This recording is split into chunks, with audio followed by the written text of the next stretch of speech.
Hey everybody, it's Let Your Light Shine and Take Productions over here. We're located at the moment in Westminster, California, and I was checking out what was in this area, and basically I'm going to discuss the historic Mendez versus Westminster case. Yes. Enjoy! Let's go.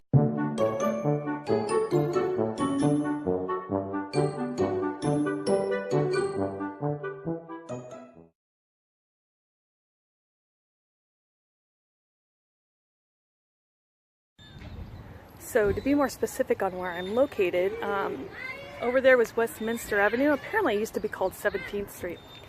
I'm currently at, I think it's called Sigler Park. And apparently they cleaned it up. There's like a water park over here and a playground and a picnic area, but apparently it used to be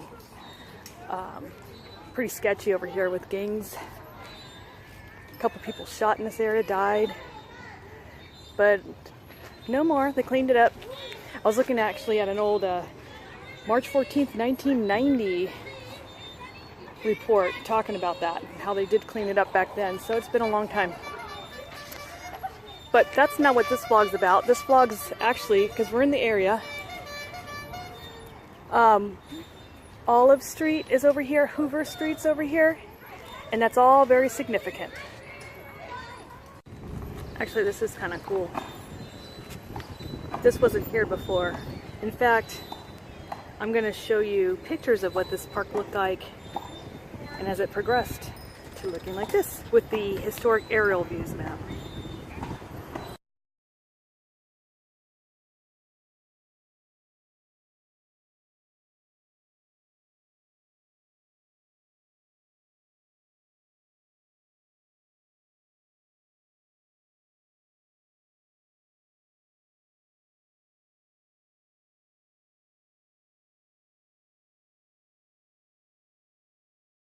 Alright, so again, the two schools I want to discuss are no longer here, so I can't grab old, like a, historic site of it, but I did do some historic aerial views and looked it up on where they were located, so.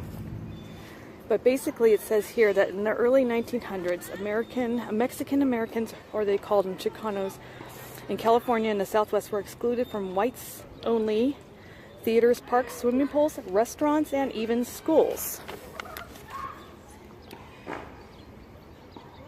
Immigrants from Mexico waged many battles against such discriminatory treatment, often risking their jobs in fields and factories and enduring threats of deportation. In 1945, one couple in California won a significant victory in their struggle to secure the best education for thousands of Chicano children. So, in the fall of 1944, Soledad Vidori took her children and those of her brother, Gonzalo Mendez, to enroll at the 17th Street School in Westminster, California. And once again, 17th Street is now Westminster Avenue, and now it's just like either an apartment complex or a senior's home or something like. It's not there anymore, let's just put it that way. Anyway. Although they were cousins and shared a Mexican heritage, the Mendez and Vidari children looked quite different. Sylvia, Gonzalo Jr., and Geronimo Mendez had dark skin, hair, and eyes, while Alice and Virginia Vidari had fair complexions and features. An administrator looked at the 5 children, looked them over, and said, well, Alice and Virginia could stay, but the dark-skinned cousins would have to register at the Hoover School, the town's Mexican school, located a few blocks away. Furious at such blatant discrimination, Vidari returned home without registering any of the children in either school.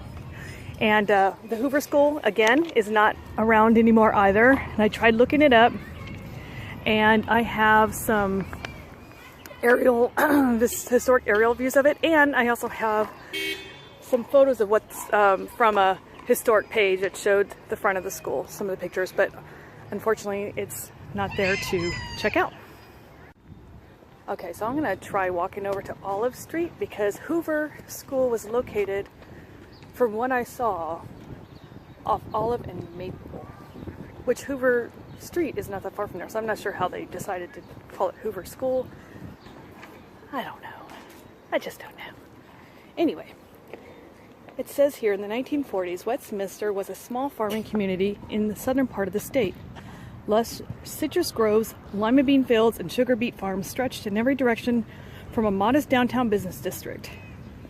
Most of the men and women working in those fields were first and second generation immigrants from Mexico who were employed by white ranchers. Like many California towns at the time, Westminster really comprised two separate worlds, one Anglo, one Mexican. Well, Anglo growers welcomed Chicano workers in their fields during times of economic prosperity. They shut them out of mainstream society.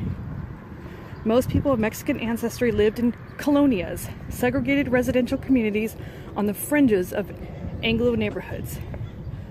The housing was often substandard with inadequate plumbing and often no heating, and roads were normally unpaved and dusty. This is what the neighborhood looks like now. But yeah, looking at some of the old maps, you'll see a lot more just fields.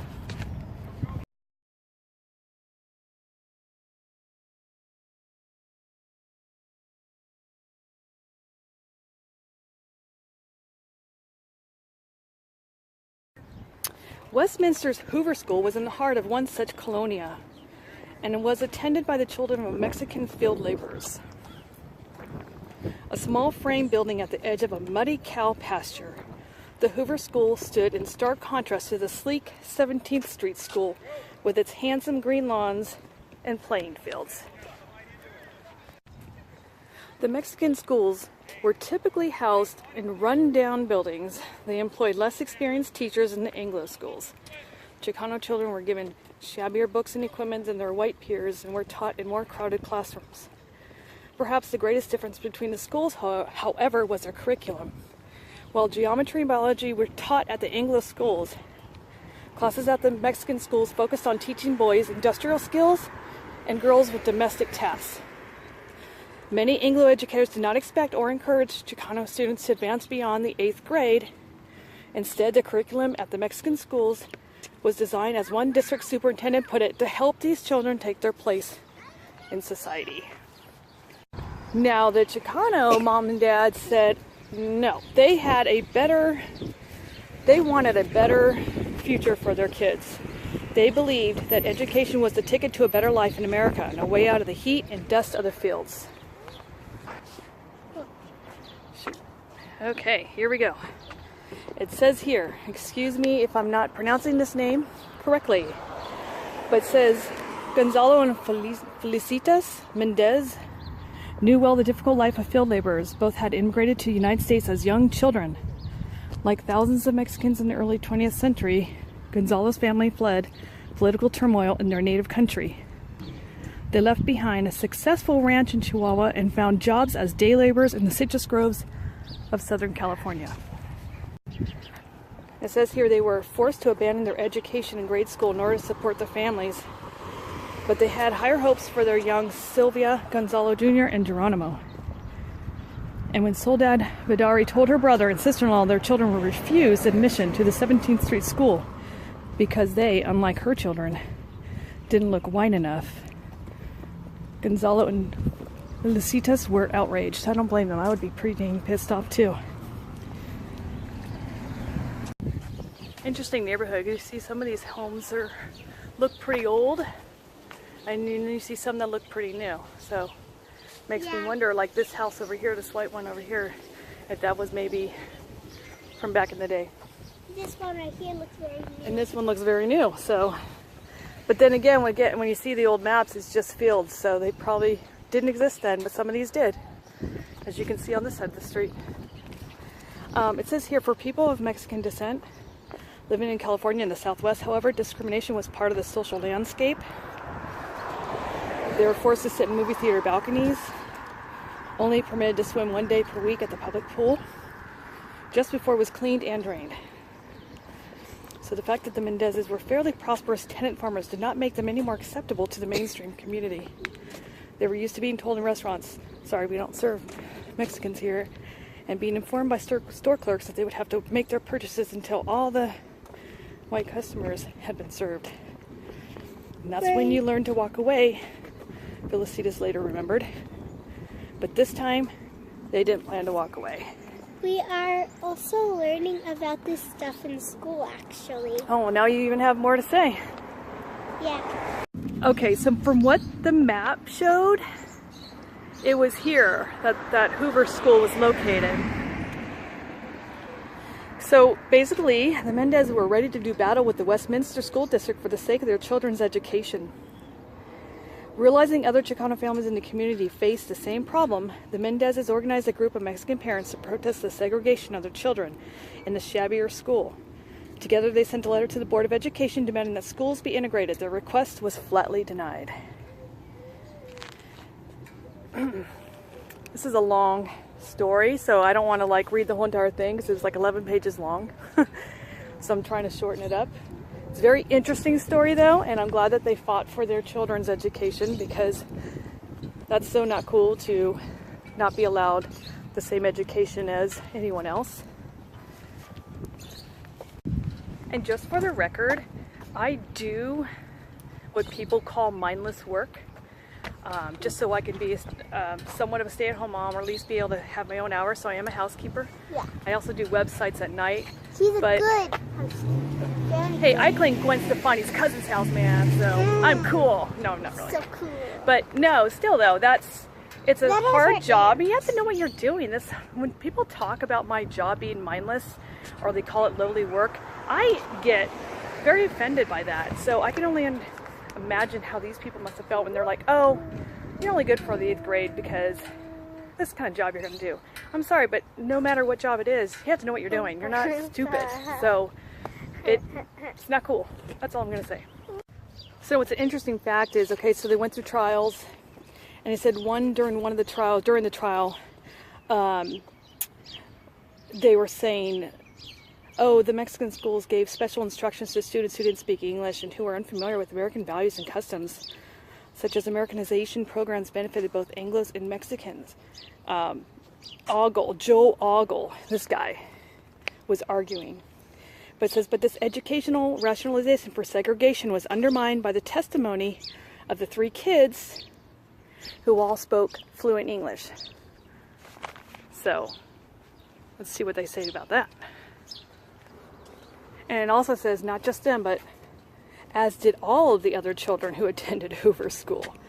So it says, in fact, further testimony revealed no language proficiency tests were given to Chicano students. Rather, enrollment decisions were based entirely on last names and skin color, as evidenced by the experience of the Mendez children and their cousins. The racist underpinnings of such Americanization programs became apparent when James L. Kent, the superintendent of the Garden Grove School District, took the stand. Under oath, he said he believed people of Mexican descent were intellectually, culturally, and morally inferior to European Americans. And even if a Latino child had the same academic qualifications as a white child, he would never allow the Latino child to enroll in an English school. Wow. You could not get away with that today. That's pretty dang rude. All right, here's some good news though. It says U.S. District Court Judge Paul J. McCormick was appalled by his blatant bigotry. In February 18, 1946, he ruled in favor of the plaintiffs. In his opinion, McCormick pointed out, segregation fosters antagonisms in the children and suggests inferiority among them where none exists. Because of the separate schools created socially inequality, he reasoned, they were in violation of the students' constitutional rights.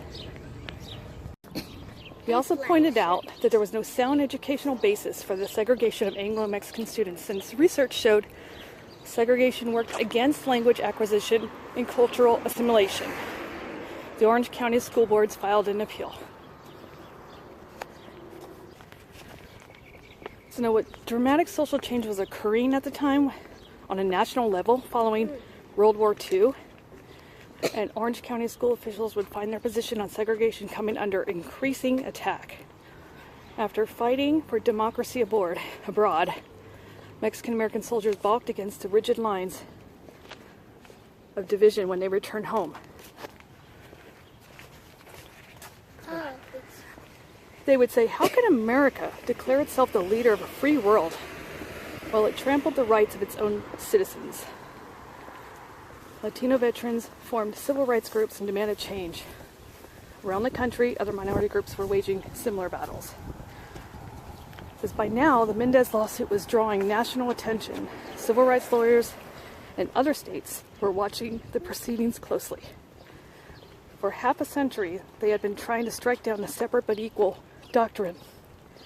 And they thought Mendez just might be the test case to do it. Excuse me.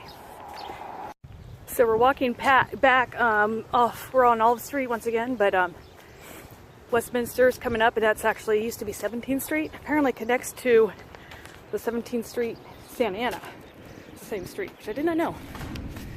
But the 17th Street school I was talking about is just a little bit that way, but it's not there anymore. But here we go. It says, in September of 1947, Sylvia, Gonzalo Jr., and Geronimo Mendez enrolled at the 17th Street School in Westminster without incident. Integrated schools also opened that fall in Garden Grove, El Medina, and Santa Ana. The Mendez quietly resumed their work, and at the time, neither really considered the full impact of their legal victory. They were content just to have their children's, sorry, I'm out of breath, to have righted a wrong in their community and to have protected their children's future. And in 1964, Gonzalo Mendez died of a heart failure. Felicitas continued to live in Southern California until her death in '98. All right, so once again, we're on Olive in Westminster, but Hoover in Westminster is just right there. You see that building right there? Right there? That used to be the 17th Street School. So,